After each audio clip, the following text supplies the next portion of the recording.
السلام علیکم ورحمۃ اللہ وبرکاتہ۔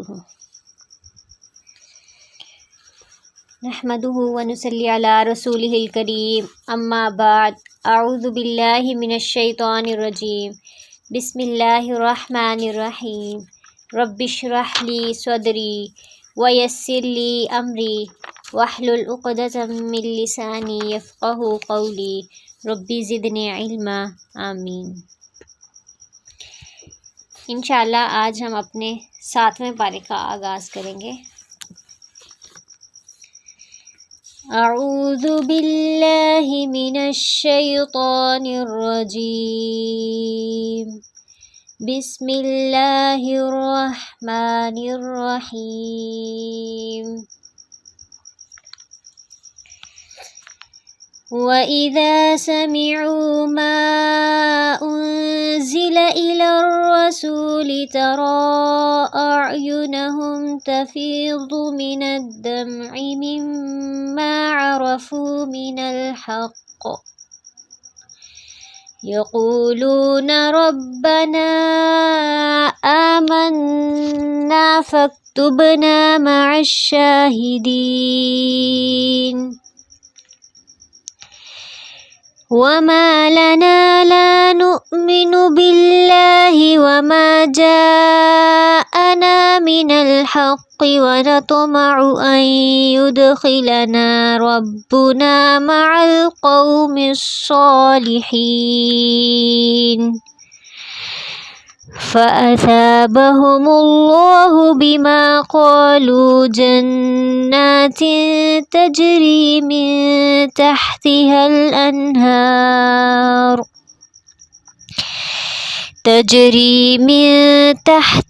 الْأَنْهَارُ خَالِدِينَ فِيهَا، وَذَلِكَ جَزَاءُ الْمُحْسِنِينَ۔ وَالَّذِينَ كَفَرُوا وَكَذَّبُوا بِآيَاتِنَا أُولَئِكَ أَصْحَابُ الْجَحِيمِ۔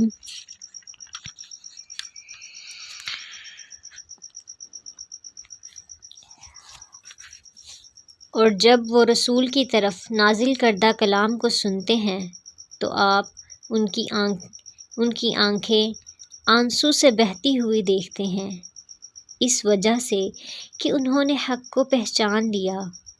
وہ کہتے ہیں کہ اے ہمارے رب، ہم ایمان لے آئے، بس تو ہم کو بھی ان لوگوں کے ساتھ لکھ دے جو گواہ ہیں، جو تصدیق کرتے ہیں۔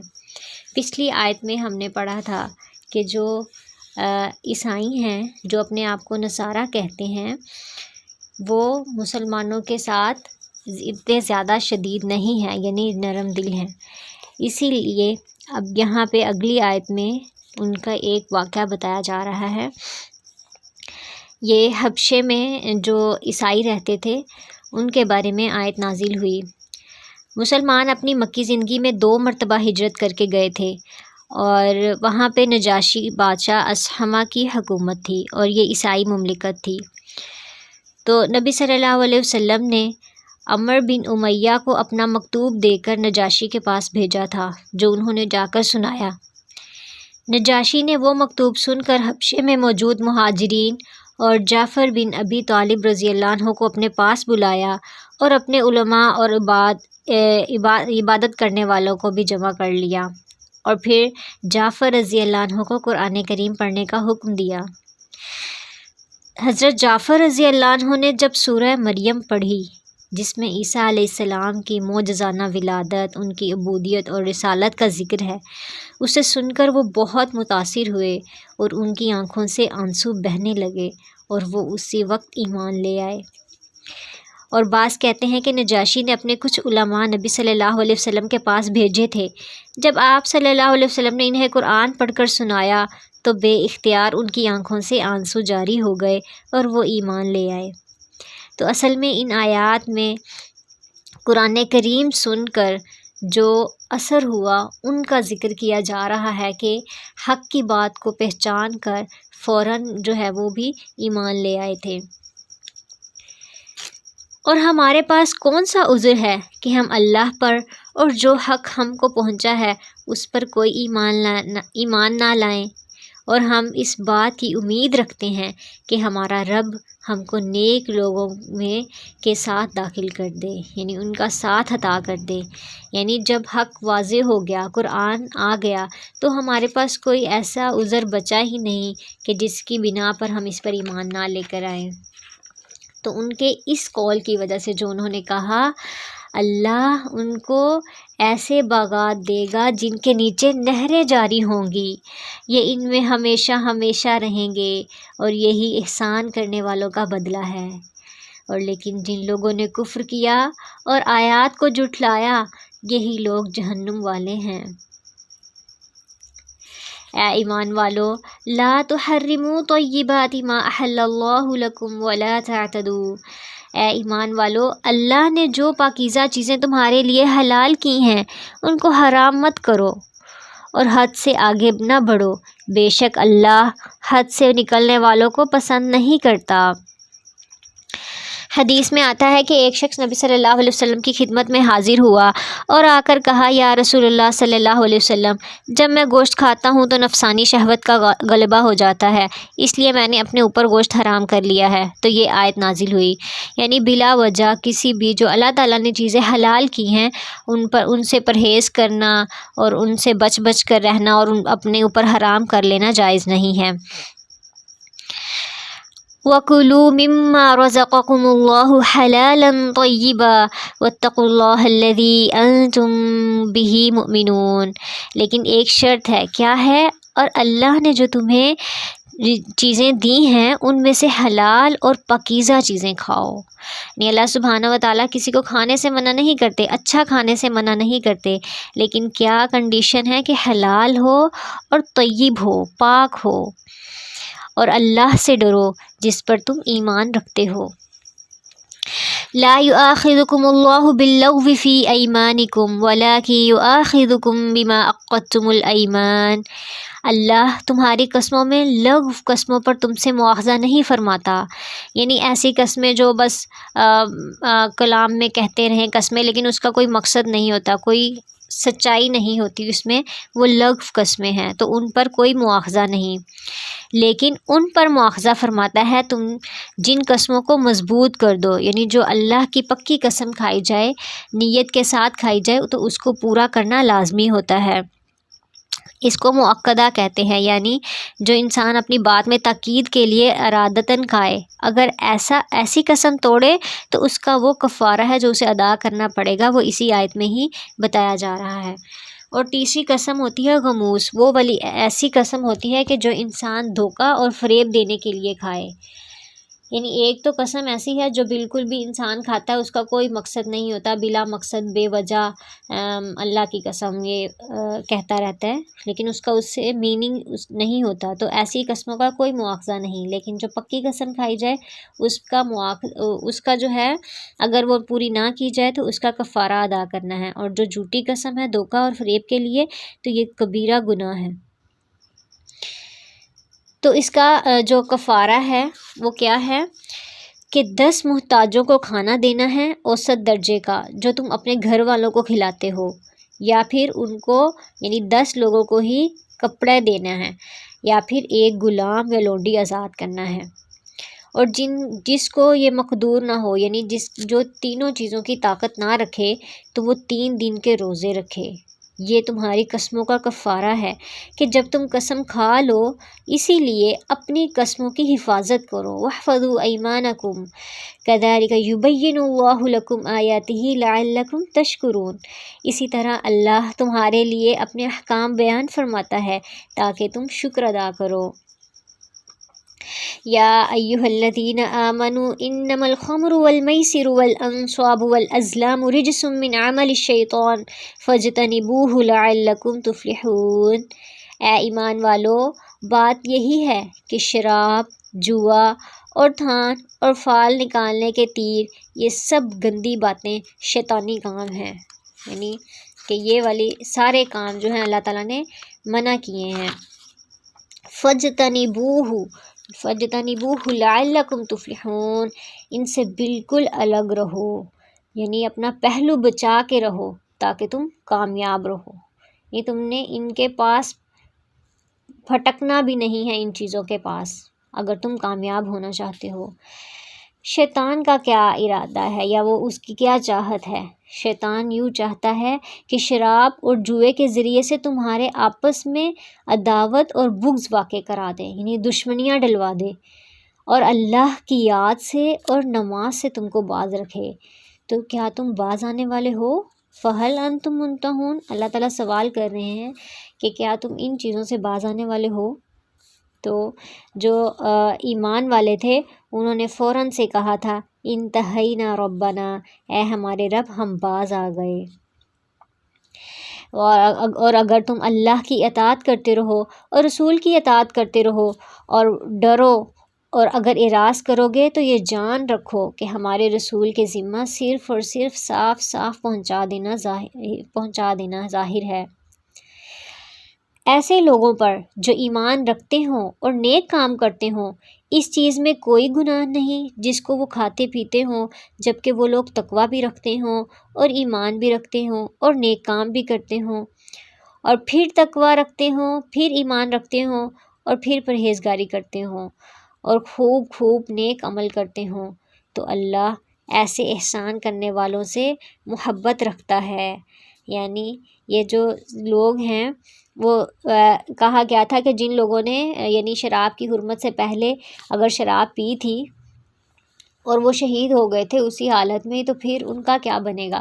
تو یہی فرمایا جا رہا ہے کہ تب شراب کی حرمت نہیں تھی، اس لیے ان کے اعمال جو ہیں وہ ضائع نہیں ہوئے۔ اگر وہ شہادت پا چکے ہیں تو وہ اپنے دور کے لحاظ سے وہ مسلمان تھے اور انہوں نے نیک کام کیے، تو اللہ کسی کا نیک کام ضائع نہیں کرتا۔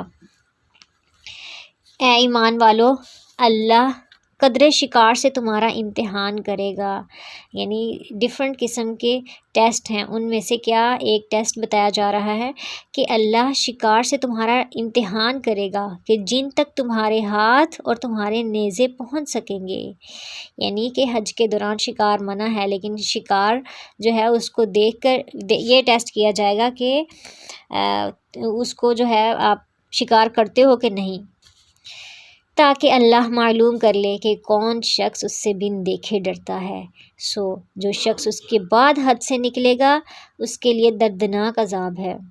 اے ایمان والو، وحشی شکار کو مت قتل کرو کہ جب تم احرام کی حالت میں ہو، اور جو شخص تم میں سے اس کو جان بوجھ کر قتل کرے گا تو اس پر فدیہ واجب ہوگا، جو کہ اس جانور کے برابر ہوگا جس کو تم نے قتل کیا، اور اس کا فیصلہ تم میں سے 2 معتبر شخص کریں گے، خواہ وہ فدیہ خاص جانوروں میں سے ہوں جو نیاز کے طور پر کعبہ تک پہنچایا جائے، اور خواہ کفارہ مسکین کو دے دیا جائے، اور خواہ اس کے برابر روزے رکھ لیے جائیں تاکہ اپنے کیے کی شامت کا مزہ چکھے۔ اور اللہ نے گزشتہ کو معاف کر دیا، یعنی جو پہلے ہو چکا ہے تو وہ اللہ سبحانہ و تعالیٰ نے کیا کر دیا ہے؟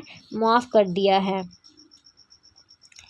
اور اللہ اگر کوئی ایسا کرے گا تو پھر اللہ اور انتقام لے گا، اور اللہ زبردست انتقام لینے والا ہے۔ ابن عباس کے قول کے مطابق 6 مساکین کو کھانا کھلانا ہے یا پھر 3 دن کے روزے رکھنے ہیں اگر یہ قتل کیا ہے، یعنی کہ شکار کیے ہیں۔ تمہارے لیے دریا کا شکار پکڑنا اور اس کا کھانا حلال کر دیا گیا ہے، یعنی احرام کی حالت میں جو دریا کا شکار ہے وہ پکڑ بھی سکتے ہیں اور کھا بھی سکتے ہیں، اور یہ تمہارے فائدے کے لیے ہے اور مسافروں کے فائدے کے لیے۔ اور خشکی کا شکار پکڑنا تمہارے لیے حرام کر دیا ہے جب تک تم حالت احرام میں رہو، اور اللہ سے ڈرو، اسی کی طرف تم جمع کیے جاؤ گے۔ اللہ نے کعبہ کو، جو کہ بیت الحرام ہے، حرمت والا گھر ہے، لوگوں کے قائم رہنے کا سبب بنا دیا، اور عزت والے مہینہ کو بھی، اور حرم میں قربانی ہونے والے جانوروں کو بھی، ان جانوروں کو بھی جن کے گلے میں پٹے ہوں، یعنی کل ہم نے شاعر اللہ کی بات کی تھی، تو اللہ تعالیٰ یہاں اس آیت میں بھی انہی شاعر اللہ کی ہی بات کر رہے ہیں۔ تاکہ تم اس بات کا یقین کر لو کہ بے شک اللہ جانتا ہے جو کچھ آسمانوں میں ہے اور جو کچھ زمین میں ہے، اور بے شک اللہ تعالیٰ سب کچھ جاننے والا ہے۔ اور جان رکھو کہ اللہ سخت سزا دینے والا بھی ہے اور اللہ بہت بخشنے والا اور رحمت والا بھی ہے۔ رسول کے ذمہ تو صرف پہنچا دینا ہے، اور اللہ سب کچھ جانتا ہے جو تم ظاہر کرتے ہو اور جو تم چھپا چھپا کر کرتے ہو۔ کہہ دیجئے ناپاک اور پاک چیزیں برابر نہیں ہو سکتی، خواہ آپ کو ناپاک کی کثرت جو ہے وہ کیا لگے، بھلی ہی لگے۔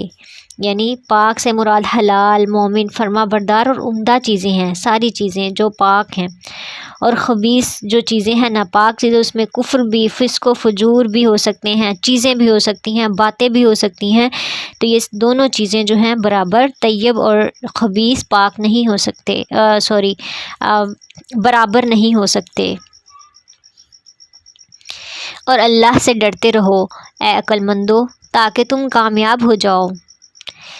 اے ایمان والو، ایسی باتیں مت پوچھو کہ اگر تم پر ظاہر کر دی جائیں تو تمہیں ناگوار ہوں، اور اگر تمہیں زمانہ نزول میں قرآن میں ان باتوں کو پوچھو گے تو تم پر ظاہر کر دی جائیں گی۔ یعنی قرآن نازل ہو رہا ہے اور تم ایسی باتیں پوچھو گے تو تم پر ظاہر ہو جائیں گی، اسی لیے ایسی باتیں نہ پوچھو کہ اگر تمہیں بتا دی جائیں اور پھر بعد میں تمہیں اس کو کرنا ناگوار ہو۔ کہ ایک مرتبہ نبی صلی اللہ علیہ وسلم نے فرمایا کہ اللہ نے تم پر حج فرض کیا ہے۔ ایک شخص نے سوال کیا کیا ہر سال؟ آپ صلی اللہ علیہ وسلم خاموش رہے۔ اس نے 3 بار دہرایا، پھر بھی آپ صلی اللہ علیہ وسلم خاموش ہی رہے اور کہا کہ اگر میں ہاں کر دیتا تو حج ہر سال فرض ہو جاتا، اور اگر ایسا ہوتا تو ہر سال حج کرنا تمہارے لیے ممکن نہ ہوتا۔ یہ بنی اسرائیل کے واقعے میں بھی ہم نے پڑھا تھا کہ انہوں نے سوال کر کر کے اپنے لیے خود مشکلات پیدا کی تھیں، تو اسی لیے ایسے سوال جو کہ مشکلات پیدا کرنے والے ہوں وہ ناپسندیدہ ہیں۔ سوالات گزشتہ اللہ نے معاف کر دیے، اور اللہ تعالیٰ بہت بخشنے والا، بڑے حلم والا ہے۔ ایسی باتیں تم سے پہلے اور لوگوں نے بھی پوچھی تھی، پھر وہ ان باتوں کے منکر ہو گئے۔ یعنی ابھی جو ہم نے پیچھے پاروں میں پڑھا ہے بنی اسرائیل کا۔ اللہ نے نہ بحیرہ کو مشروع کیا ہے اور نہ سائبہ کو اور نہ وسیلہ کو اور نہ حام کو، یعنی یہ وہ جانوروں کی قسمیں ہیں جو اہل عرب اپنے بتوں کی نظر کیا کرتے تھے، لیکن جو کافر ہیں وہ اللہ پر جھوٹ لگاتے ہیں، اور اکثر کافر عقل نہیں رکھتے۔ یہ اللہ سبحانہ و تعالیٰ کا سٹینڈرڈ ہے کہ جو کافر لوگ ہیں ان میں سے زیادہ عقل والے نہیں ہیں آخرت کے معاملے میں یا اللہ کے احکام کو ماننے میں۔ اور جب ان سے کہا جاتا ہے کہ اللہ نے جو احکام نازل فرمائے ہیں ان کی طرف اور رسول کی طرف رجوع کرو، تو کہتے ہیں کہ ہم کو تو وہی کافی ہے جس پر ہم نے اپنے بڑوں کو پایا۔ اور آج بھی اگر دیکھا جائے تو اکثر چیزوں میں ایسے ہی ہوتا ہے، ہم نے تو اپنے بڑوں کو یہی کرتے دیکھتے پایا ہے، اب بھائی ہم تو انہی کی باتیں مانیں گے۔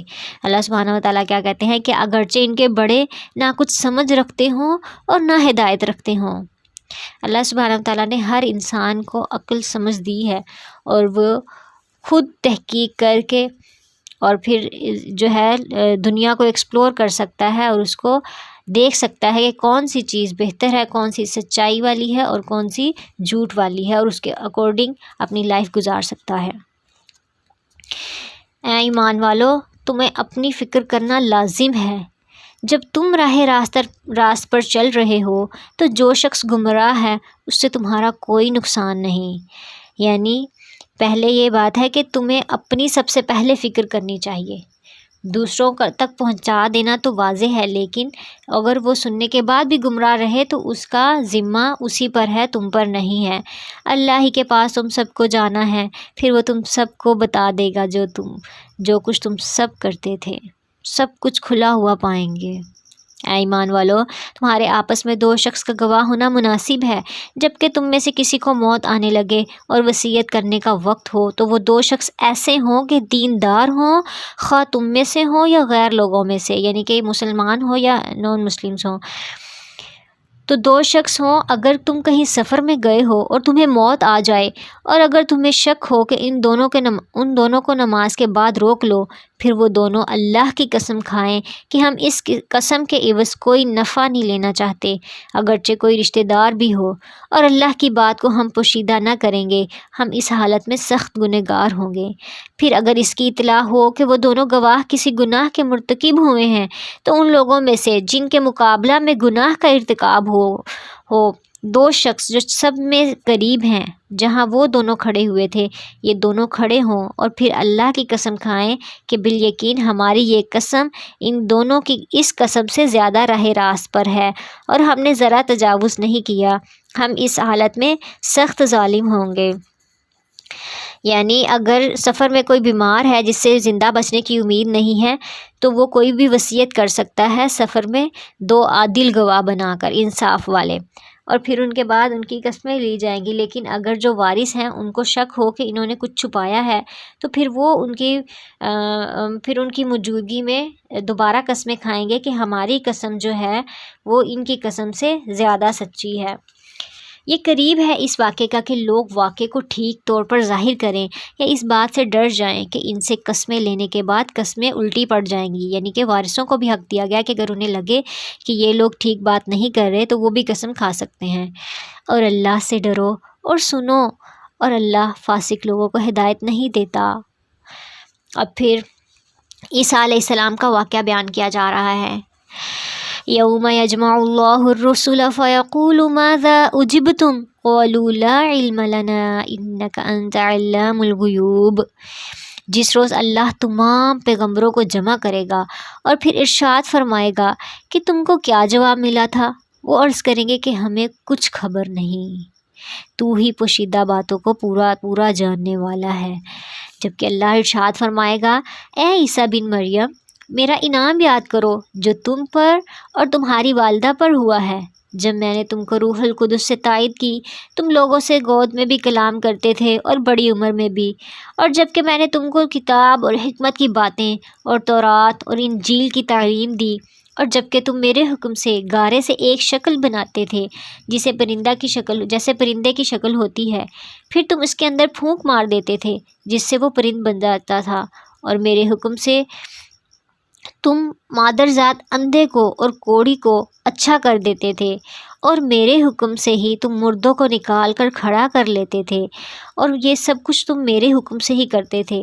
جب میں نے بنی اسرائیل کو تم سے باز رکھا اور تم ان کے پاس دلیلیں لے کر آئے تھے، پھر ان میں سے جو کافر تھے انہوں نے کہا کہ یہ کھلے جادو کے علاوہ کچھ بھی نہیں۔ تو یہ جو سارے کام ہیں، جو سارے معجزات ہیں، وہ عیسیٰ علیہ السلام کو اللہ سبحانہ و تعالیٰ نے عطا کیے تھے۔ اور جب میں نے حواریین کو کہا کہ تم مجھ پر اور میرے رسول پر ایمان لے آؤ، تو انہوں نے کہا ہم ایمان لائے اور ہم گواہ ہیں کہ ہم فرما بردار ہیں۔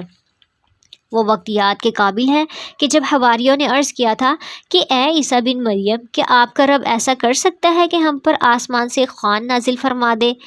آپ نے فرمایا، اللہ سے ڈرو اگر تم ایمان والے ہو۔ تو وہ کہنے لگے، ہم یہ چاہتے ہیں کہ اس میں سے کھائیں اور ہمارے دلوں کو پورا اطمینان ہو جائے اور ہمارا یہ یقین اور بڑھ جائے کہ آپ نے ہم سے سچ بولا ہے اور ہم گواہی دینے والوں میں سے ہو جائیں۔ عیسیٰ بن مریم علیہ السلام نے دعا کی، اے اللہ، اے ہمارے رب، ہم پر آسمان سے کھانا نازل فرما دے کہ وہ ہمارے لیے، جو ہم میں سے اول ہیں، جو بعد ہیں، سب کے لیے ایک خوشی ہو جائے اور تیری طرف سے نشانی ہو جائے، اور تو ہمیں رزق عطا فرما دے، اور تو ہی سب سے بڑھ کر رزق دینے والوں میں سے اچھا ہے۔ اللہ سبحانہ و تعالیٰ نے کیا ارشاد فرمایا کہ میں وہ کھانا تم لوگوں پر نازل کرنے والا ہوں، پھر جو شخص تم میں سے اس کے بعد حق سے پھرے گا یعنی کفر کرے گا تو وہ اس کو ایسی سزا دوں گا کہ وہ جو سزا ہے وہ جہان والوں میں سے کسی اور کو نہ دی ہوگی۔ وہ وقت بھی قابل ذکر ہے کہ جب اللہ فرمائے گا، اے عیسیٰ بن مریم، کیا تم نے ان لوگوں سے کہا تھا کہ مجھے اور میری ماں کو بھی معبود اللہ کے علاوہ قرار دے لو؟ تو یہ اصل میں ان لوگوں کے لیے ایک طرح سے ڈانٹ ہوگی کہ جن لوگوں نے عیسیٰ علیہ السلام کو اور ان کی والدہ کو معبود بنایا تھا۔ تو وہ کیا جواب دیں گے عیسیٰ علیہ السلام؟ وہ کہیں گے کہ میں تو تجھ کو ہی منزہ سمجھتا ہوں، ان اقول ما لیس لی بحق، تو ہی پاک ہے، مجھے کسی طرح حق نہیں پہنچتا تھا کہ میں ایسی بات کہتا کہ جس کے کہنے کا مجھے کوئی حق نہیں۔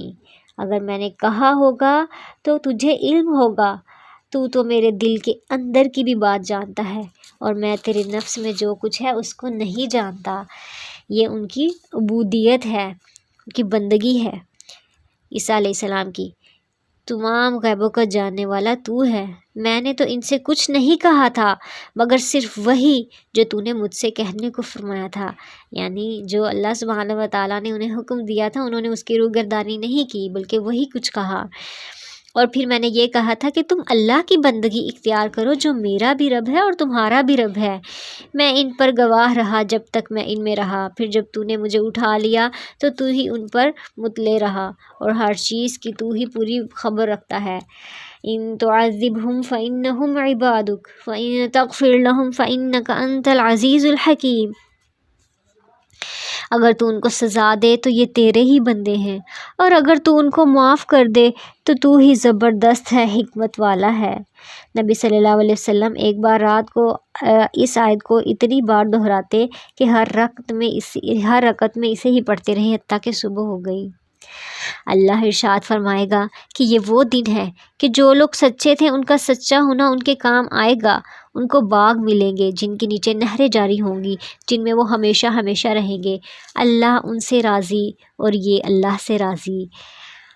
یہ ہے بہت بڑی کامیابی، اللہ کی رضا کا مل جانا ہی اصل میں کامیابی ہے، اور اللہ ہی کی سلطنت ہے آسمانوں اور زمین میں اور ان چیزوں کی جو ان میں موجود ہیں، اور وہ ہر چیز پر پوری قدرت رکھتا ہے۔ سورۃ الانعام۔ بسم اللہ الرحمن الرحیم۔ الحمد للہ الذی خلق السماوات والارض وجعل الظلمات والنور ثم الذین کفروا بربهم یعدلون۔ هو الذی خلقکم من طین ثم قضى أجلا وأجل مسمى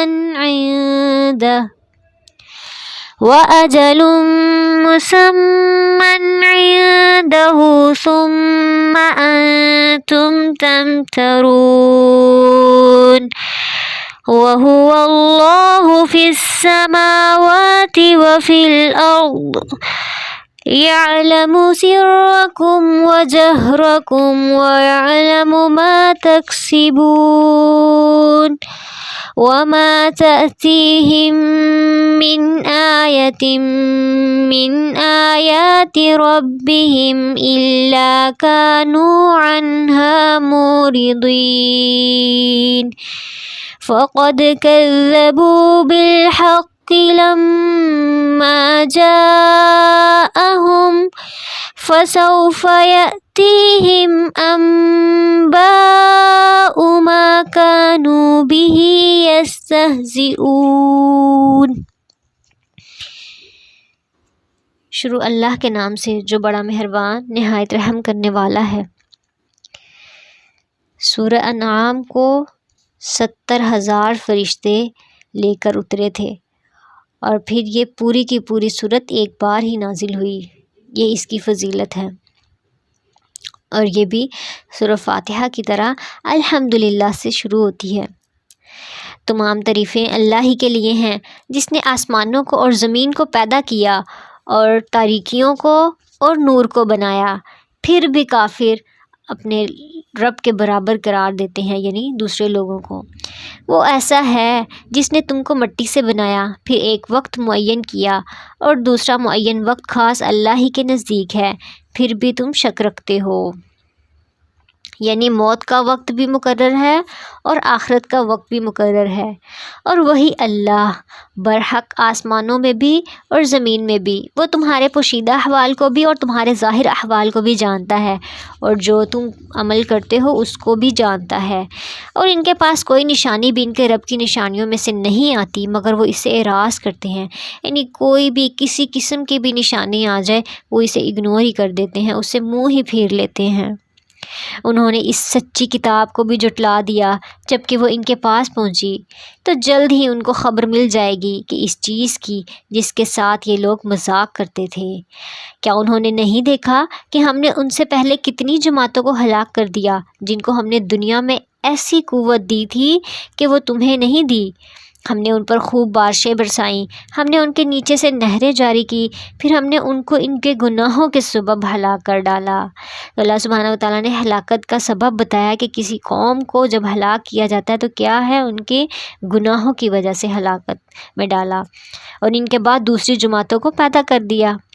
اور اگر ہم کاغذ پر لکھا ہوا کوئی نوشتہ بھی آپ پر نازل کر دیتے، پھر اس کو یہ لوگ اپنے ہاتھوں سے چھو بھی لیتے، تب بھی یہ کافر لوگ کہتے یہ کچھ نہیں ہے، بس جادو ہے، یعنی کوئی بھی کسی قسم کی بھی نشانی ان پر اثر نہیں کر سکتی۔ اور یہ لوگ یوں کہتے ہیں کہ ان کے پاس کوئی فرشتہ کیوں نہیں اتارا گیا، اور اگر ہم کوئی فرشتہ ہی بھیج دیتے تو سارا قصہ ہی ختم ہو جاتا، پھر ان کو ذرا بھی مہلت نہ ملتی۔ یعنی فرشتے کب آتے ہیں؟ فرشتے انسان کی یا تو جان لینے آتے ہیں، یا پھر کیا ہے، قیامت والے دن جو ہے فرشتے آئیں گے۔ اور اگر ہم اس کو فرشتہ تجویز کرتے تو ہم اس کو آدمی ہی کی شکل میں بناتے، اور ہمارے اس فعل سے پھر ان پر وہی اشکال ہوتا جو وہ اب اشکال کر رہے ہیں۔ یعنی اگر ہم فرشتے کو بھی ظاہر کرتے تو اس کو بھی انسانی شکل میں ہی بھیجتے، پھر بھی ان کا یہی اعتراض رہنا تھا جو ابھی ہے کہ نبی صلی اللہ علیہ وسلم کے حوالے سے پیش کر رہے ہیں کہ نبی صلی اللہ علیہ وسلم یعنی کسی انسان کو کیوں بھیجا، کسی فرشتے کو بھیجتے۔ تو اگر فرشتے کو بھیجتے تو پھر بھی ان کے یہی اعتراض رہنے تھے۔ اور آپ سے پہلے جو پیغمبر ہوئے ہیں ان کے ساتھ بھی مذاق کیا گیا ہے، پھر جن لوگوں نے ان سے مذاق کیا تھا ان کو عذاب نے آ گھیرا جس چیز کا وہ مذاق اڑاتے تھے، یعنی عذاب کا مذاق اڑاتے تھے۔ آپ فرما دیجئے ذرا زمین میں چلو پھرو، پھر دیکھو کہ جھٹلانے والوں کا انجام کیا ہوا۔ آپ کہہ دیجئے کہ جو کچھ آسمانوں اور زمین میں موجود ہے یہ سب چیز کس کی ہے، کس کی ملکیت ہے؟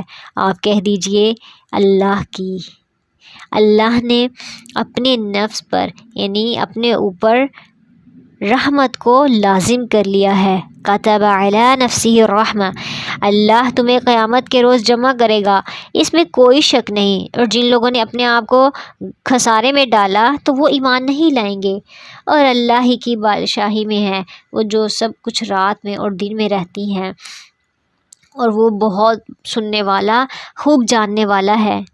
آپ کہہ دیجئے کہ اللہ کے سوا جو کچھ آسمانوں اور زمین کا پیدا کرنے والا ہے، جو کھانے کو دیتا ہے اور وہ اس کو کوئی کھانے کو نہیں دیتا، اور کسی کو معبود قرار دوں؟ یعنی آپ لوگوں سے کہہ دیجئے کہ اللہ جو لوگوں کو کھلاتا ہے اور زمین و آسمان کا پیدا کرنے والا ہے، کیا میں اس کو چھوڑ دوں اور دوسروں کو معبود بنا لوں؟ آپ فرما دیجئے کہ مجھ کو یہ حکم ہوا ہے کہ سب سے پہلے میں اسلام قبول کروں، تو مشرکین میں سے ہرگز نہ ہونا۔ کہہ دیجئے کہ اگر میں اپنے رب کا کہنا نہ مانوں تو میں ایک بڑے دن کے عذاب سے ڈرتا ہوں۔ جس شخص سے اس روز وہ عذاب ہٹا دیا گیا تو اس پر اللہ نے بہت رحم کیا، اور یہ کامیابی کھلم کھلی ہے۔ اور اگر اللہ تجھے تکلیف پہنچائے تو کوئی اس کے سوا اس کا دور کرنے والا نہیں، اور اگر وہ تجھے کوئی نفع پہنچائے تو وہ ہر چیز پر پوری قدرت رکھنے والا ہے، اور وہی اللہ اپنے بندوں پر غالب ہے، اور وہ حکمت والا خبردار ہے۔ کہ آپ کہہ دیجئے کہ سب سے بڑی چیز گواہی دینے کے لیے کون ہے؟ قل اللہ، آپ کہہ دیجئے میرے اور تمہارے درمیان اللہ گواہ ہے، یعنی اس سے بڑی گواہی کون سی ہو سکتی ہے؟ اور میرے پاس یہ قرآن بطور وحی بھیجا گیا ہے تاکہ میں اس قرآن کے ذریعے سے تمہیں اور جس کو بھی یہ قرآن پہنچے ان سب کو خبردار کر دوں۔ یہاں پہ قرآن کا مقصد بتایا جا رہا ہے کہ قرآن کس لیے بھیجا گیا ہے، کہ اس کے ذریعے لوگوں کو وارن کر دیا جائے۔ کیا تم سچ مچ یہی گواہی دو گے کہ اللہ کے ساتھ کچھ اور بھی معبود ہیں؟ آپ کہہ دیجئے میں تو یہ گواہی ہی نہیں دیتا۔ آپ فرما دیجئے کہ بس وہ تو صرف ایک ہی معبود ہے اور میں ان تمہارے مشرکین سے، تمہارے شرک سے بیزار ہوں۔ جن لوگوں کو ہم نے کتاب دی ہے وہ لوگ رسول کو پہچانتے ہیں جس طرح اپنے بیٹوں کو پہچانتے ہیں۔ یعنی اہل کتاب کی بات ہو رہی ہے کہ ان کی کتابوں میں یہ ساری نشانیاں موجود تھیں اور وہ ان نشانیوں کی بنا پر نبی صلی اللہ علیہ وسلم کو ایسے پہچانتے تھے جیسے کوئی اپنے بیٹے کو پہچانتا ہے، یعنی بالکل کلیئر۔ لیکن انہوں نے ضد کی وجہ سے کیا کیا؟ ایمان نہیں لے کر آئے۔ الذین خسروا انفسهم فهم لا یؤمنون، تو جن لوگوں نے اپنے آپ کو گھاٹے میں ڈالا تو وہ ایمان نہیں لائیں گے۔ اور اس سے زیادہ بے انصاف کون ہوگا جو اللہ پر جھوٹ اور بہتان باندھے یا اللہ کی آیات کو جھوٹا بتلائے؟ ایسے بے انصافوں کو کامیابی نہیں ہوگی۔ یعنی اللہ پر ایسی ایسی باتیں کرنا جو کہ اللہ نے کہی نہیں۔ اور وہ وقت بھی یاد کرنے کے قابل ہے جس روز ہم ان تمام لوگوں کو اکٹھا کر لیں گے، پھر ہم مشرکین سے کہیں گے کہ این شرکاؤکم الذین کنتم تزعمون، کہ تمہارے وہ شریک کہاں ہیں جن کے معبود ہونے کا تم دعویٰ کرتے تھے؟ تو ان کا کیا پھر ہوگا انجام؟ تو ان کے شرک کا انجام اس کے سوا اور کچھ بھی نہیں ہوگا، اور وہ یوں کہیں گے کہ واللہ ربنا ما کننا مشرکین، اللہ کی قسم ہم مشرک ہی نہ تھے۔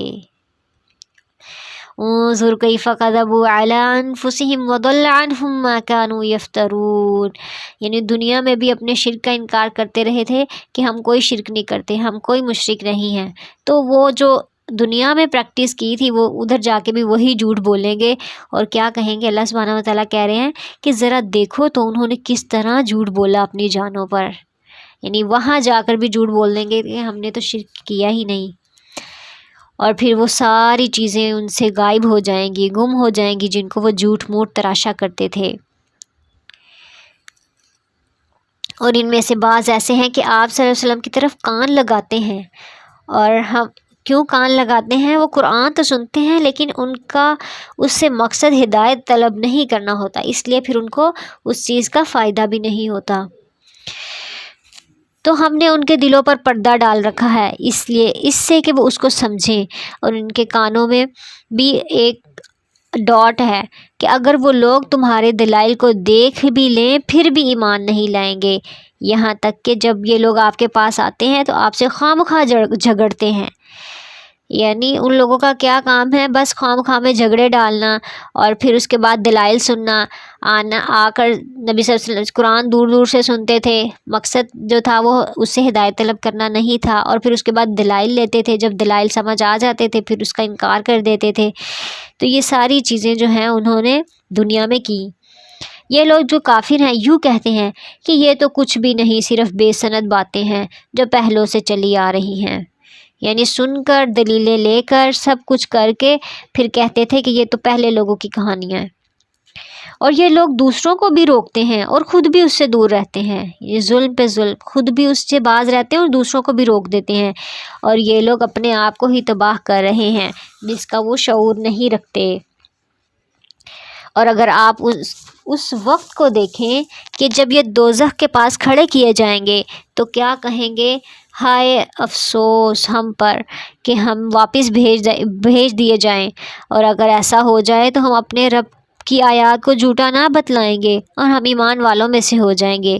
لیکن وہاں جا کر یہ حسرت ہی ہوگا، اس پر امپلیمنٹیشن نہیں ہوگی، انہیں واپس نہیں بھیجا جا سکے گا، بلکہ جس چیز کو اس کے قبل وہ چھپایا کرتے تھے وہ ان کے سامنے آ گئی ہے، یعنی وہ آخرت کا انکار کرتے تھے، عذاب کا انکار کرتے تھے، اور وہ یہ کہتے تھے کہ یہ جو شرک کرتے ہیں جن کے ساتھ وہ ہمیں بچا لیں گے، ہماری سفارش کریں گے، تو وہ ساری چیزیں اب سامنے آ گئی ہیں۔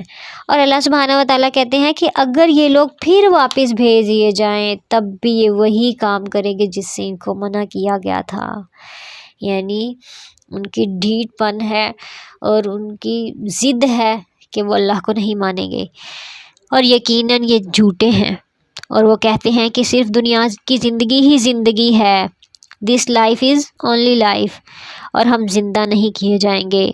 اور اگر آپ اس وقت کو دیکھیں کہ جب یہ اپنے رب کے سامنے کھڑے کیے جائیں گے، اللہ کے سامنے کھڑے کیے جائیں گے، اور اللہ تعالیٰ فرمائیں گے کیا یہ واقع امر نہیں ہے، کیا یہ حق نہیں ہے، تو وہ کہیں گے بے شک، قسم اپنے رب کی، یعنی کہ یہ ایسا ہی ہے، یہ حق ہے۔ تو اللہ فرمائے گا اب اپنے کفر کے عوض عذاب چکھو۔ بے شک خسارے میں پڑے وہ لوگ جنہوں نے اللہ سے ملنے کی تکذیب کی، یہاں تک کہ جب وہ معین وقت میں ان پر آ جائے گا تو وہ کہیں گے ہائے افسوس ہماری کوتاہی پر اور اس کے بارے میں ہوئی، جو حالت ان کی یہ ہوگی کہ وہ اپنا بوجھ اپنی پشتوں پر لادے ہوئے ہوں گے۔ خوب سن لو کہ بری ہوگی وہ چیز جس کو وہ لادے ہوئے ہوں گے، سارے گناہوں کا بوجھ اپنے اوپر لادے ہوئے ہوں گے۔ اور دنیا کی زندگی تو کھیل اور تماشا ہے، اور گھر آخرت کا ان لوگوں کے لیے بہتر ہے جو متقی ہیں۔ کیا تم عقل نہیں رکھتے؟ ہم خوب جانتے ہیں کہ آپ کو ان کے اقوال مغموم کرتے ہیں، یعنی آپ کو ان کی باتیں غمگین کرتی ہیں، یعنی ایک انسان کو آپ سمجھا رہے ہیں اور بار بار ہر طریقے سے سمجھا رہے ہیں لیکن وہ سمجھتے نہیں، اور اوپر سے آپ کو زبانی تکلیف دیتے ہیں، تو ان کی باتیں انسان کو کبھی نہ کبھی غم میں ڈال دیتی ہیں۔ تو نبی صلی اللہ علیہ وسلم کو تسلی دی جا رہی ہے کہ یہ لوگ آپ کو جھوٹا نہیں کہتے، اصل میں تو یہ ظالم ہیں، اللہ کی آیتوں کا انکار کرتے ہیں، یعنی اللہ کی آیات ہی نبی صلی اللہ علیہ وسلم پڑھ کر سناتے تھے تو وہ ان کو جھٹلا دیتے تھے، تو اللہ تعالیٰ کے نبی کو تسلی دی جا رہی ہے۔ اور بہت سے پیغمبر جو آپ سے پہلے ہوئے ہیں ان کی بھی تکذیب کی جا چکی ہے، تو انہوں نے اس پر صبر ہی کیا، ان کی تکذیب کی گئی، ان کو ایذائیں پہنچائی گئیں، یہاں تک کہ ہماری مدد ان کو آ پہنچی، اور اللہ کی باتوں کو کوئی بھی بدلنے والا نہیں۔ اور آپ کے پاس پیغمبروں کی بعض خبریں پہنچ چکی ہیں، یعنی اتنے پیغمبروں کی جو باتیں ہیں کہ ان پر کیا کیا ہوا، وہ اللہ سبحانہ و تعالیٰ نے قرآن کے ذریعے نبی صلی اللہ علیہ وسلم کو تسلی دینے کے لیے بھی سنائی۔ اور اگر آپ کو ان کا اعراض کرنا گراں گزرتا ہے تو آپ کو یہ قدرت ہے کہ زمین میں کوئی سرنگ یا آسمان میں کوئی سیڑھی ڈھونڈ لو اور پھر کوئی معجزہ لے آؤ تو کرو، اور اگر اللہ کو منظور ہوتا، اللہ یہ چاہتا تو ان سب کو راہ راست پر جمع کر دیتا، لیکن آپ فلا تکونن من الجاہلین، تو آپ ان نادانوں میں سے نہ ہو جائیں، یعنی اللہ کے حکم کے بغیر تو یہ لوگ قبول اسلام لا ہی نہیں سکتے، یہاں تک کہ آپ کوئی بھی نشانی ان میں سے دکھا دیے ان کو۔ یہی لوگ قبول کرتے ہیں جو سنتے ہیں، یعنی سنتے ہیں وہ قبول کر لیتے ہیں۔ وَالْمَوْتَى يَبْعَثُهُمُ اللَّهُ، اور جو مردے ہیں اللہ انہیں زندہ کر کے اٹھائے گا، یعنی جو لوگ سنتے نہیں ان کو مردہ کہا گیا ہے، اور پھر اللہ کی طرف لائے جائیں گے۔ یہ کہتے ہیں کہ ان پر معجزہ کیوں نازل نہیں کیا گیا؟ کہہ دیجئے اللہ پوری قدرت رکھتا ہے کہ وہ معجزہ نازل کرے، اور اکثر وہ نہیں علم رکھتے۔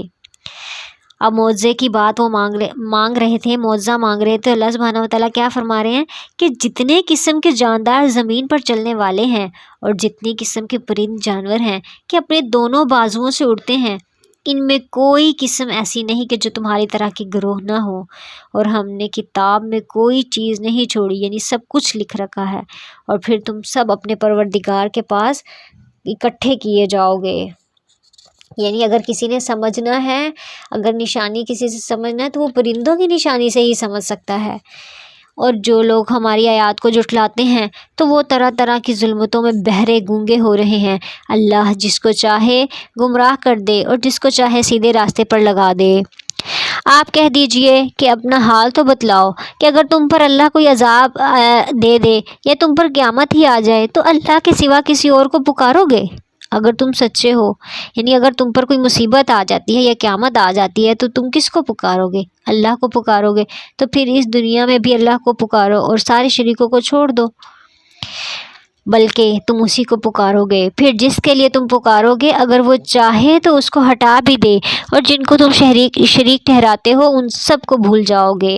اور ہم نے امتوں کی طرف جو بھی آپ سے پہلے گزر چکی ہیں پیغمبر بھیجے تھے، ہم نے ان کو تنگ دستی اور بیماری سے پکڑا تاکہ وہ عاجزی اختیار کریں، لیکن ان کو ہماری سزا جب پہنچی تھی تو انہوں نے عاجزی کیوں اختیار نہیں کی، لیکن ان کے دل سخت ہو گئے اور شیطان نے ان کے اعمال کو مزین کر دیا جو وہ کر رہے تھے۔ یعنی اللہ تعالیٰ نے بیماری یا تکلیف یا سزا اس لیے دی کہ یہ لوگ نرم دل ہو جائیں گے، عاجزی ہو جائیں گے، لیکن ان کے دل سخت ہو گئے اور انہوں نے اس سے بھی سبق نہ لیا۔ پھر جب وہ لوگ ان چیزوں کو بھول رہے تھے جن کی ان کو نصیحت کی جاتی تھی، تو ہم نے ان پر ہر چیز کے دروازے کشادہ کر دیے، یہاں تک کہ جب ان چیزوں پر جو ان کو ملی تھی وہ خوب اترا گئے، ہم نے ان کو پکڑ لیا، پھر تو وہ بالکل ہی مایوس ہو گئے، اور پھر ظالم لوگوں کی جڑ کٹ گئی۔ اور اللہ کا شکر ہے جو تمام جہانوں کا پروردگار ہے۔ کہہ دیجئے کہ اگر تم بتلاؤ، اگر اللہ تمہاری سماعت اور بصارت بالکل ہی لے جائے اور تمہارے دلوں پر مہر کر دے تو اللہ کے سوا کوئی اور معبود ہے جو تم کو پھر دے دے؟ آپ دیکھیے تو ہم کس طرح دلائل کو مختلف پہلوؤں سے پیش کرتے ہیں، پھر بھی یہ اعراض کر رہے ہیں۔ آپ کہہ دیجئے کہ تم بتلاؤ، اگر تم پر اللہ کا عذاب آ جائے، خواہ اچانک ہو یا ظاہری طور پر، تو کیا ظالم لوگوں کے اور بھی ہلاک کیا جائے گا؟ یعنی ان سے صرف ظالم لوگ ہی ہلاک کیے جائیں گے۔ اور ہم پیغمبروں کو اس لیے بھیجا کرتے ہیں کہ وہ بشارت دیں اور لوگوں کو ڈرائیں، اور پھر جو ایمان لے آئے اور درستی کر لے تو ان لوگوں پر کوئی اندیشہ نہیں اور نہ ہی وہ کوئی غمگین ہوں گے، اور جنہوں نے ہماری آیات کو جھوٹا بتلایا ان کو عذاب پہنچے گا اس وجہ سے کہ وہ نافرمانی کرتے تھے۔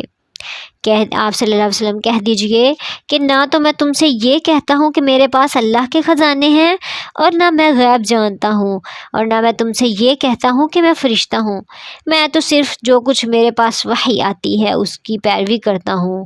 آپ کہہ دیجئے اندھا اور بینا کہاں برابر ہو سکتے ہیں؟ تو کیا تم غور و فکر نہیں کرتے؟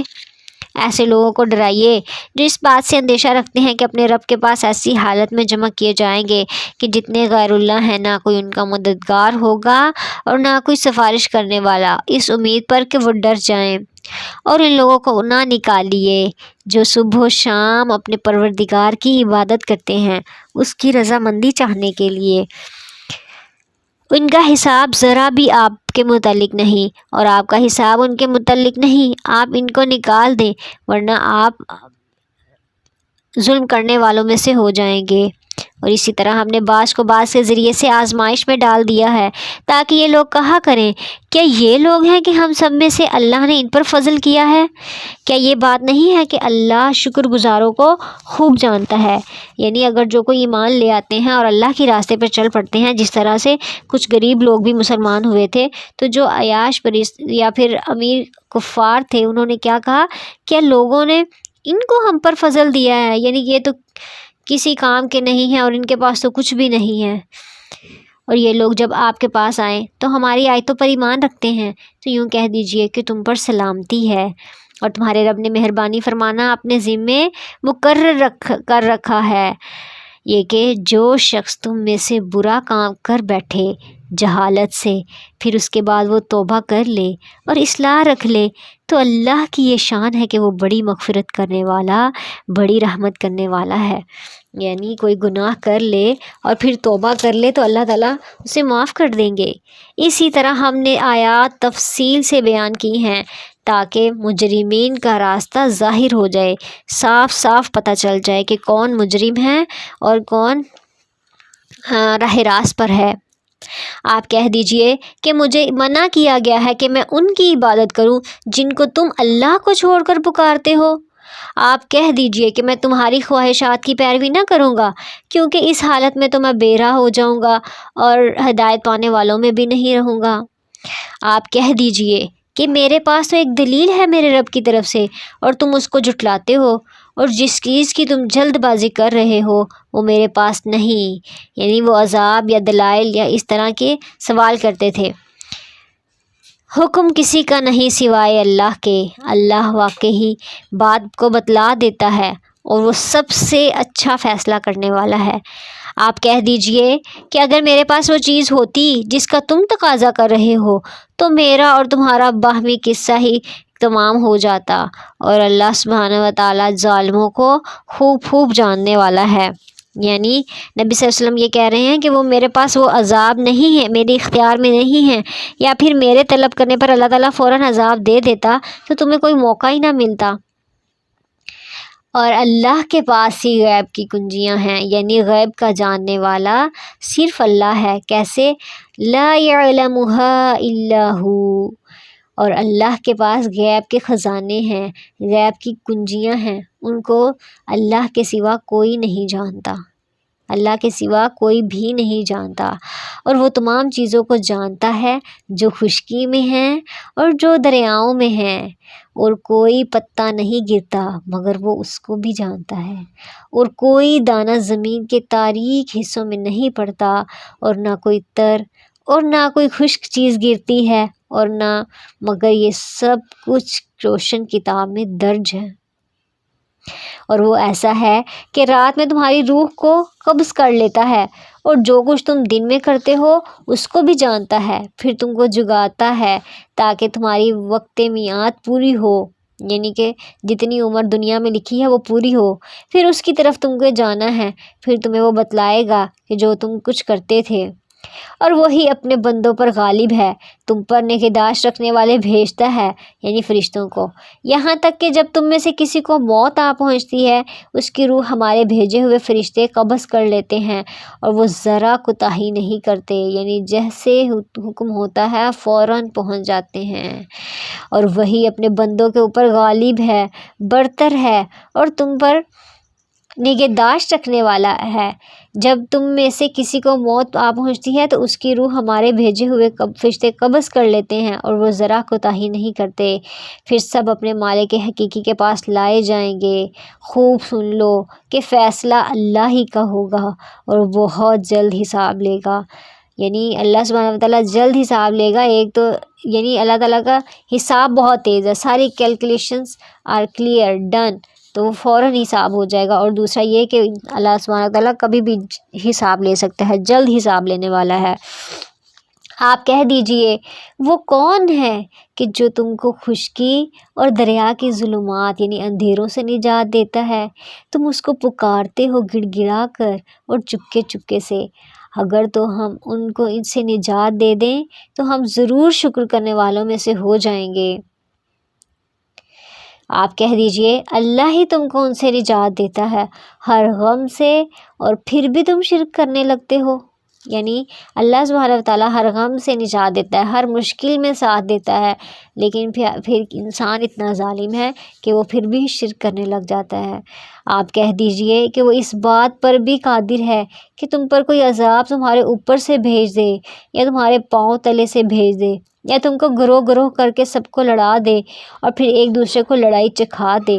آپ دیکھیے تو صحیح کہ ہم کس طرح دلائل مختلف پہلوؤں سے بیان کرتے ہیں، شاید کہ وہ سمجھ جائیں۔ حدیث میں آتا ہے کہ نبی صلی اللہ علیہ وسلم نے فرمایا، میں نے اللہ سے 3 دعائیں کی کہ میری امت گر کے ذریعے ہلاک نہ کی جائے، اور قحط عام کے ذریعے تباہی نہ ہو، اور آپس میں ان کی لڑائی نہ ہو۔ اللہ نے پہلی 2 دعائیں قبول فرما لی اور تیسری سے مجھے روک دیا۔ وَكَذَّبَ بِهِ قَوْمُكَ وَهُوَ الْحَقُّ قُل لَّسْتُ عَلَيْكُم بِوَكِيلٍ، اور آپ کی قوم اس کی تکذیب کرتی ہے حالانکہ وہ یقینی ہے۔ آپ کہہ دیجئے کہ میں تم پر کوئی کارساز نہیں ہوں۔ ہر خبر کے واقع ہونے کا ایک وقت ہے، اور ان قریب تمہیں معلوم ہو جائے گا۔ اور جب آپ ان لوگوں کو دیکھیں جو ہماری آیات میں عیب جوئی کرتے ہیں تو ان لوگوں سے کنارہ کش ہو جائیں، یہاں تک کہ وہ کسی اور بات میں لگ جائیں۔ اور اگر آپ کو شیطان بھلا دے تو یاد آنے کے بعد پھر ایسے ظالم لوگوں کے ساتھ نہ بیٹھیں، یعنی جو آیات میں کچھ نہ کچھ ٹیڑھ میڑھ نکال رہے ہوتے ہیں۔ اور جو لوگ پرہیزگار ہیں ان پر ان کی باز پرس کا کوئی اثر نہیں پہنچے گا، لیکن ان کے ذمہ دار نصیحت کر دینا ہے۔ ان کے ذمہ نصیحت کرنا ہے، شاید وہ بھی تقوی اختیار کریں اور ایسے لوگوں سے بالکل کنارہ کش رہیں جنہوں نے اپنے دین کو کھیل اور تماشا بنا رکھا ہے اور دنیا کی زندگی نے انہیں دھوکے میں ڈال رکھا ہے، اور اس قرآن کے ذریعے سے بھی وہ نصیحت کرتے رہیں تاکہ کوئی شخص اپنے کردار کے سبب اس میں نہ پھنس جائے کہ کوئی غیر اللہ اس کا نہ مددگار ہو اور نہ سفارشی، اور یہ کیفیت ہو کہ اگر دنیا بھر کا معاوضہ بھی دے ڈالے تب بھی اس سے نہ لیا جائے۔ ایسے ہی ہیں کہ اپنے کردار کے سبب پھنس گئے، ان کے لیے نہایت تیز گرم پانی پینے کے لیے ہوگا اور دردناک سزا ہوگی۔ آپ کہہ دیجئے کہ کیا ہم اللہ کے سوا ایسی چیز کو پکاریں کہ نہ وہ ہمیں نفع دے اور نہ نقصان دے، اور کیا ہم الٹے پھر جائیں اس کے بعد کہ ہم کو اللہ نے ہدایت دی ہے، اور جیسے کوئی شخص ہو کہ اس کو شیطانوں نے کہیں جنگل میں لے جا کر بے راہ کر دیا ہو اور وہ بھٹکتا پھرتا ہو، اور اس کے ساتھی ہوں جو اس کو ٹھیک راستے کی طرف بلا رہے ہوں کہ ہمارے پاس آ جاؤ، لیکن وہ کیا ہے، وہ اس کی بات ہی نہ مانے۔ یعنی کچھ لوگ جو ہے ان کی بات کی جا رہی ہے کہ جو ایمان کے بعد کفر اور توحید کے بعد شرک کی طرف لوٹ جائیں، اور دوسرے لوگ جو ہیں ان کو سیدھے راستے پہ بلائیں، لیکن وہ اس کو کچھ راستہ ہی نہ سجائی دے رہا ہو۔ آپ کہہ دیجئے کہ یقیناً بات یہ ہے کہ راہ راست وہ خاص اللہ ہی کی راہ ہے، اور ہم کو یہ حکم ہوا ہے کہ ہم رب العالمین کے پورے فرما بردار بن جائیں، اور یہ کہ نماز کی پابندی کرو اور اس سے ڈرو، اور وہی ہے جس کے پاس تم جمع کیے جاؤ گے، اور وہی ہے جس نے زمین اور آسمان کو حق کے ساتھ پیدا کیا، یعنی ان کو بے فائدہ کھیل کود کے لیے پیدا نہیں کیا بلکہ خاص مقصد کے لیے پیدا کیا ہے، اور جس وقت اللہ اتنا کہہ دے گا کہ ہو جا تو وہ ہو جائے گا، اور اس کا کہنا سچ ہے، قولہ الحق، اور اسی کے لیے ساری بادشاہت ہے۔ جس دن وہ سور میں پھونکے گا، غیب کا اور شہادت یعنی ظاہر کا حاضر کا جاننے والا ہے، اور وہ بہت حکمت والا خبردار ہے۔ ابراہیم علیہ السلام کا واقعہ، اور وہ واقعہ بھی یاد کرنے کے قابل ہے کہ جب ابراہیم نے اپنے باپ آزر سے کہا تھا، کیا تم بتوں کو معبود قرار دیتے ہو؟ بے شک میں تمہیں اور ساری قوم کو صریح گمراہی میں دیکھتا ہوں۔ اور ہم نے ایسے ہی طور پر ابراہیم علیہ السلام کو آسمانوں اور زمین کی مخلوقات دکھائیں تاکہ وہ کامل یقین کرنے والوں میں سے ہو جائیں۔ پھر جب رات کی تاریکی ان پر چھا گئی تو انہوں نے ایک ستارہ دیکھا، آپ نے فرمایا کہ یہ میرا رب ہے، لیکن جب وہ غروب ہو گیا تو آپ نے فرمایا میں غروب ہو جانے والوں سے محبت نہیں رکھتا۔ پھر جب چاند کو دیکھا چمکتا ہوا تو فرمایا کہ یہ میرا رب ہے، لیکن جب وہ غروب ہو گیا تو آپ نے فرمایا کہ اگر مجھے میرے رب نے ہدایت نہ کی تو میں گمراہ لوگوں میں سے ہو جاؤں گا۔ پھر جب روشن دیکھا سورج کو چمکتا ہوا اور پھر کہا کہ یہ میرا رب ہے، یہ تو سب سے بڑا ہے۔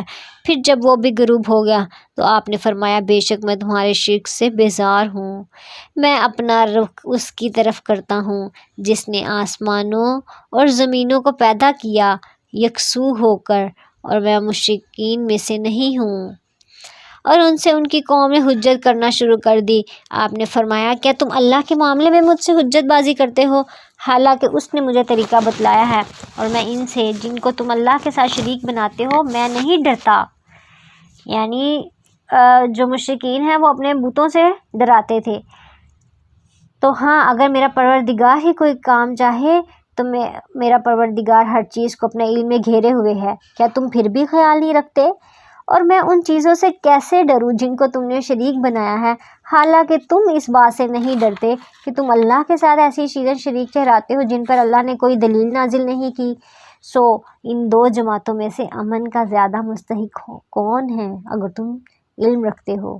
تو یہ کوسچن ہے کہ جو شرک کرنے والے ہیں اور جو توحید پرست ہیں ان دونوں میں سے پھر کون زیادہ امن کا مستحق ہے، یعنی دنیا میں بھی امن کا اور آخرت میں بھی امن کا۔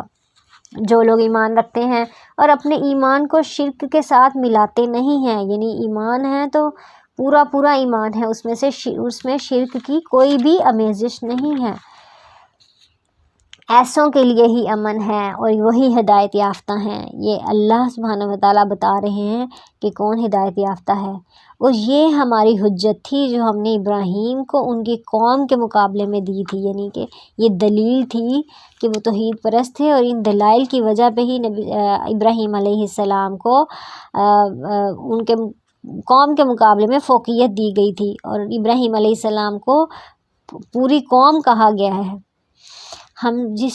ہم جس کو چاہتے ہیں تو اس کے درجات بلند کر دیتے ہیں۔ بے شک آپ کا رب حکمت والا ہے، علم والا ہے۔ اور ہم نے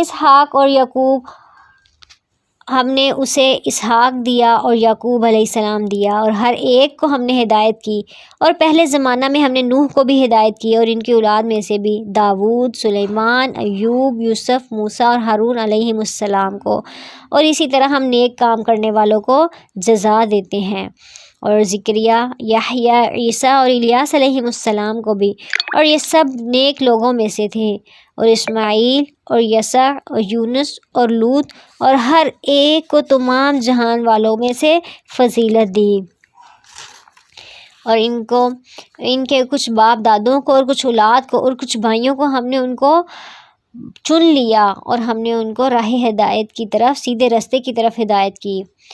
یہ اللہ ہی کی ہدایت ہے جس کے ذریعے اپنے بندوں میں سے جس کو چاہے اس کی ہدایت کرتا ہے۔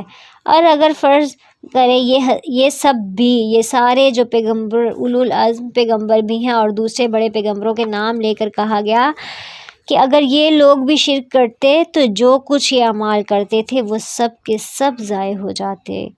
یہی لوگ تھے کہ ہم نے ان کو کتاب اور حکمت اور نبوت دی تھی، اور اگر یہ لوگ نبوت کا انکار کر دیں تو ہم نے اس کے لیے ایسے بہت سے لوگ مقرر کر دیے ہیں جو اس کے انکاری نہیں ہیں۔ یہی لوگ ہیں کہ جن کو اللہ نے ہدایت کی تھی، سو آپ بھی ان کے طریقے پر چلیے۔ آپ کہہ دیجئے کہ میں تم سے اس پر کوئی معاوضہ نہیں چاہتا، یہ تو صرف تمام جہان والوں کے لیے ایک نصیحت ہے۔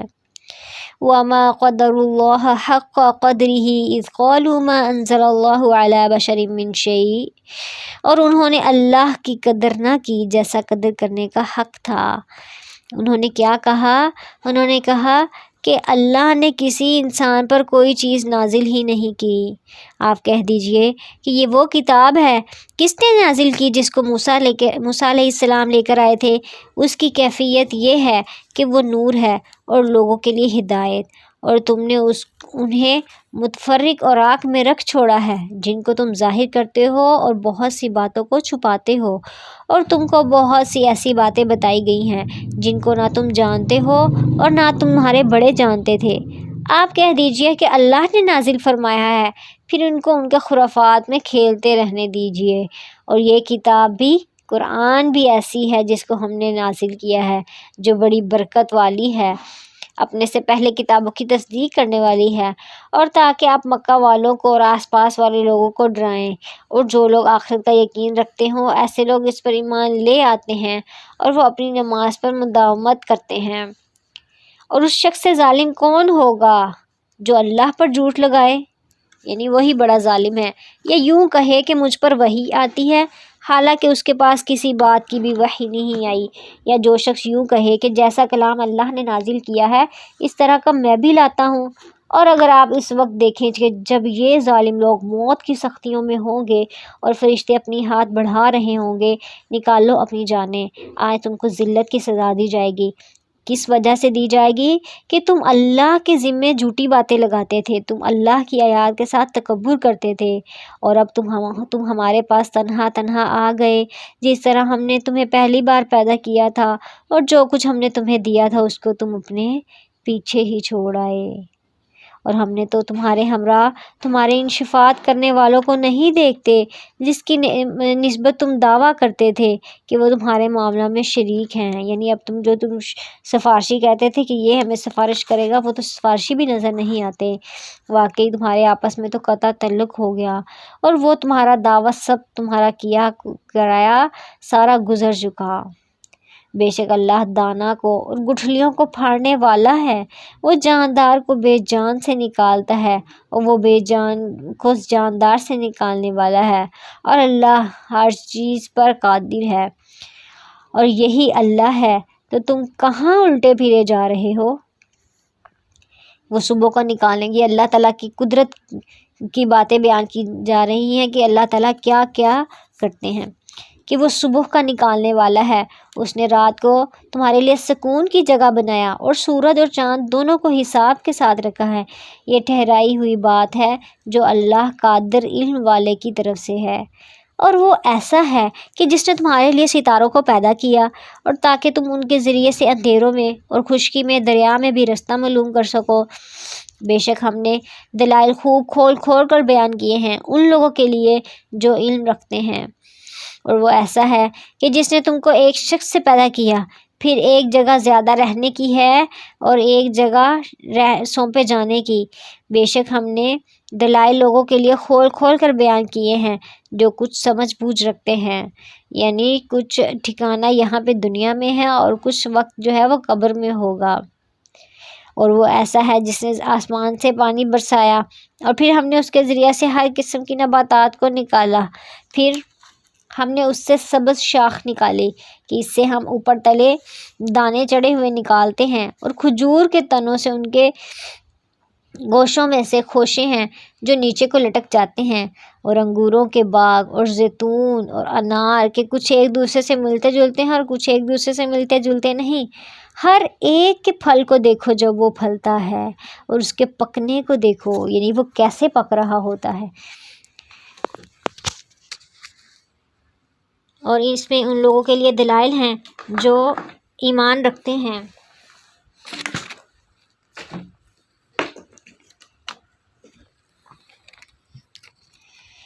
اور لوگوں نے شیاطین کو اللہ کا شریک قرار دیا ہے، یعنی جنوں کو شریک بنا لیا ہے، حالانکہ ان لوگوں کو اللہ ہی نے پیدا کیا ہے۔ ان لوگوں نے اللہ کے حق میں بیٹیاں اور بیٹے بلا سرت تراش رکھے ہیں، اور وہ پاک اور برتر ہے ان باتوں سے جو یہ کرتے ہیں۔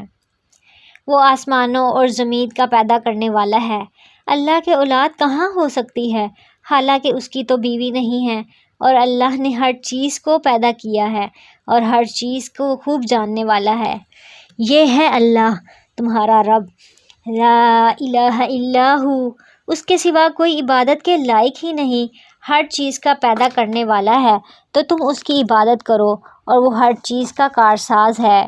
لا تدرکہ الابصار وہو یدرک الابصار، اس کو تو کسی کی نگاہ محیط نہیں ہو سکتی، یعنی اس کو نگاہیں نہیں پا سکتی، اور وہ نگاہوں کو دیکھ سکتا ہے، یعنی وہ نگاہوں کو پا سکتا ہے، اور وہ ہے بڑا ہی باریک بین باخبر۔ اب بلا شبہ تمہارے پاس تمہارے رب کی جانب سے حق کے تمام ذرائع پہنچ چکے ہیں۔ فمن ابصر فلنفسہ ومن عمی فعلیہا وما انا علیکم بحفیظ، تو جو شخص دیکھ لے گا وہ اپنا ہی فائدہ کرے گا، اور جو شخص اندھا رہے گا وہ اپنا ہی نقصان کرے گا، اور میں تمہارا کوئی نگران نہیں ہوں۔ اور ہم یہ دلائل مختلف پہلوؤں سے پھیر پھیر کر لاتے ہیں تاکہ یوں کہیں کہ آپ نے کسی سے پڑھ لیا ہے، اور تاکہ ہم اس کو علم والوں کے لیے خوب ظاہر کر دیں۔ آپ خود اس طریقے پر چلتے رہیے جس کی وحی آپ کی طرف آپ کے رب کی طرف سے آئی ہے۔ اللہ کے سوا کوئی عبادت کے لائق نہیں، اور مشرکین سے اعراض کیجیے، اور اگر اللہ کو منظور نہ ہوتا اور اگر اللہ چاہتا تو یہ شرک نہ کر دے، اور ہم نے آپ کو نگران نہیں بنایا اور نہ ہی آپ ان پر کوئی مختار ہیں۔ وَلَا تَسُبُّوا الَّذِينَ يَدْعُونَ مِن دُونِ اللَّهِ فَيَسُبُّوا اللَّهَ عَدْوًا بِغَيْرِ عِلْمٍ، اور ان لوگوں کو گالی مت دو جن کی یہ لوگ اللہ کو چھوڑ کر عبادت کرتے ہیں، یعنی ان کے معبودان باطل ہیں، لیکن ان کو گالی نہ دو۔ کیوں نہ دو؟ کیونکہ پھر وہ بھی جہالت کی وجہ سے اللہ کی شان میں گستاخی کریں گے۔ ہم نے اسی طریقہ سے ہر طریقے والے کو اس کا عمل جو ہے خوبصورت بنا کر رکھ دیا ہے، یعنی ہر ایک کو لگتا ہے کہ میں ہی بالکل صحیح کام کر رہا ہوں، ہر ایک کے لیے اس کا عمل جو ہے وہ مزین ہے، خوبصورت ہے۔ پھر ثم الی ربہم مرجعہم، تو پھر تمہیں اپنے رب کی طرف ہی جانا ہے، اور پھر وہ تمہیں خبر دے دے گا جو تم کرتے تھے۔ اور ان لوگوں نے قسموں میں بہت زور لگا کر کہا، اللہ کی قسم کھائی کہ اگر ان کے پاس کوئی نشانی آ جائے تو یہ لوگ اس پر ضرور ہی ایمان لے آئیں گے۔ آپ کہہ دیجئے کہ نشانیاں تو سب اللہ کے قبضے میں ہیں، اور تم کو اس کی کیا خبر کہ جب وہ نشانی آ جائیں تو یہ لوگ ایمان نہ لا سکیں گے۔ وَنُقَلِّبُ أَفْئِدَتَهُمْ وَأَبْصَارَهُمْ كَمَا لَمْ يُؤْمِنُوا بِهِ أَوَّلَ مَرَّةٍ وَنَذَرُهُمْ فِي طُغْيَانِهِمْ يَعْمَهُونَ۔ اور ہم ان کے دلوں کو اور ان کی نگاہوں کو پھیر دیں گے جیسا کہ یہ لوگ اس پر پہلی دفعہ ایمان نہیں لائے، یعنی جب پہلی بار ایمان نہیں لائے تو اس نہ ایمان لانے کی وجہ سے وہ پھر اس کے بعد بھی ایمان نہیں لائیں گے، اور ہم نے ان کو سرکشی میں حیران رہنے دیا۔ یعنی یہ اللہ سبحانہ و تعالیٰ کی سورۃ الانعام میں قدرت کی نشانیاں ہیں اور اس کی توحید کی نشانیاں ہیں، اور شرک کی نفی کی گئی ہے کہ کس طرح دلائل کھول کھول کر بیان کیے گئے ہیں کہ تاکہ انسان شرک سے بچے اور توحید کے رستے پر آ جائے۔ الحمدللہ ہمارا 7واں پارہ مکمل ہوا۔ سبحان ربک رب العزت عما یصفون وسلام علی المرسلین والحمد للہ رب العالمین۔ سبحانک اللہم وبحمدک اشہد ان لا الہ الا انت استغفرک واتوب الیک۔ آمین۔ السلام علیکم ورحمۃ اللہ وبرکاتہ۔